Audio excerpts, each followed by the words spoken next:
Voilà, Freddy Moma, bonsoir. Bonsoir. Je te retrouve encore ce soir pour la revue de presse. Nous allons commencer avec le journal La Prospérité qui titre en sa une élection provinciale. Le dépôt des candidatures, c'est pour demain déjà.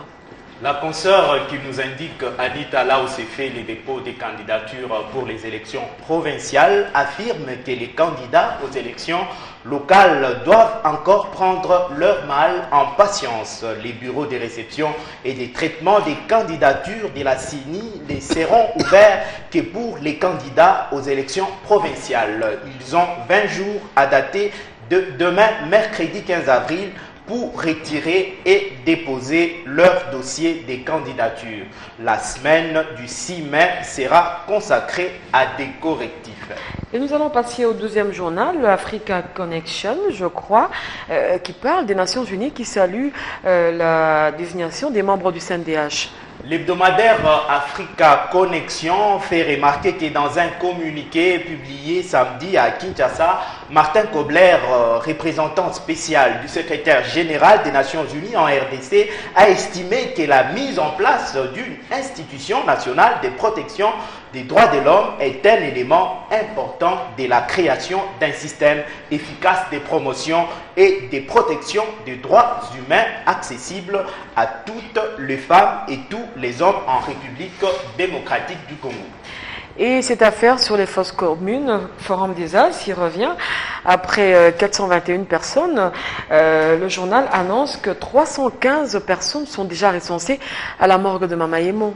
Pour cette affaire qui fait couler encre et salive, le confrère rapporte que 315 nouveaux corps non autrement identifiés sont recensés à la morgue centrale de l'hôpital général de référence de Kinshasa au cours d'une journée porte ouverte organisée lundi 13 avril.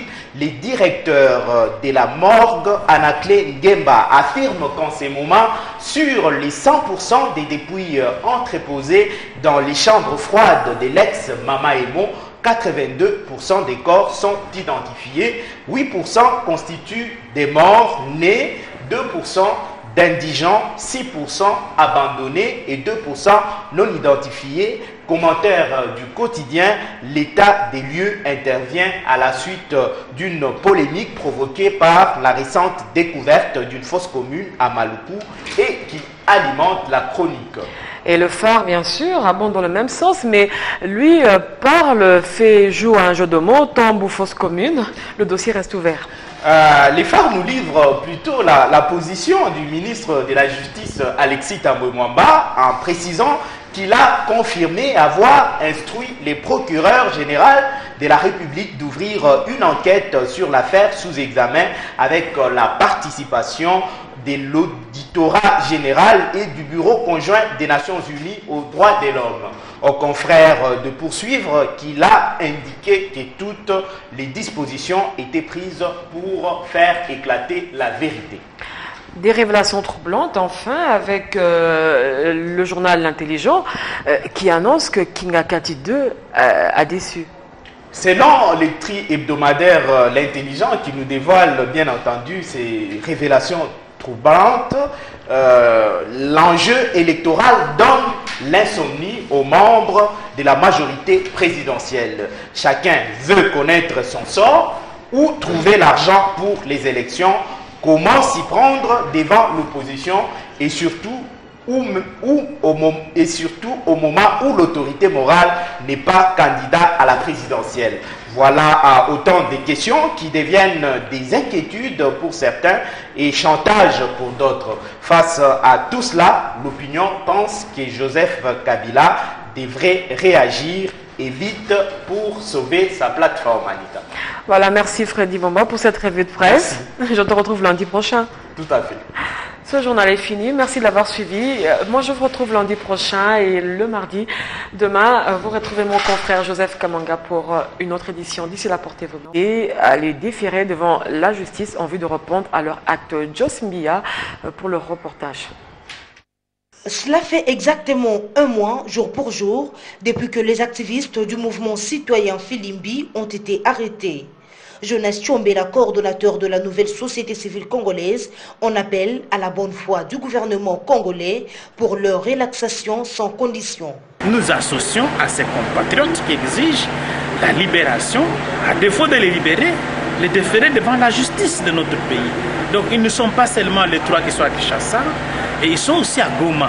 Nous pensons que l'État devra faire l'effort d'enlever ces gens dans les milieux secrets et de les déférer devant la justice. Il y a deux possibilités très simples. Soit qu'on les envoie devant la justice, soit qu'on les libère tout simplement. Continuer à les garder illégalement comme ça, c'est arbitraire et ça ne donne pas une bonne image de notre pays. Donc nous sommes de ceux qui croyons que l'État devra faire l'effort de savoir supporter la contradiction. Continuer de détenir ces derniers, cela pourrait avoir de répercussions à la bonne marche de la démocratie en RDC, affirme Jonas Tchombela. Jusqu'ici, nous avons fait preuve de retenue tout en demandant au gouvernement de faire l'effort de se dépasser pour qu'on libère ses compatriotes. Pourquoi pas même le déférer devant la justice? Et de cette manière qu'on peut y arriver. Si nous continuons à user de cette forme de réclamation légale, c'est parce que nous croyons qu'il y a de l'autre côté du gouvernement les gens qui peuvent nous écouter. Mais si ça continue ainsi, nous pouvons être tentés d'être inquiets et de penser autrement. Hormis les trois activistes arrêtés à Kinshasa, la nouvelle société civile plaide pour la libération de ceux qui se trouvent en province.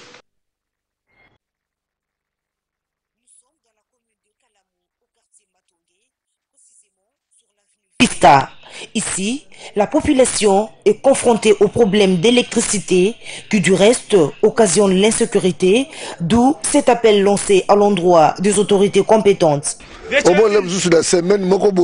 Par semaine, nous avons 1 à 2 fois seulement le courant et la SNEL ne fait pas de réduction sur ses factures.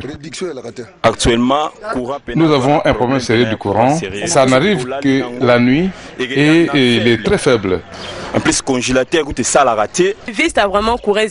Cette avenue n'a pas toujours du courant et pourtant ailleurs, il y en a.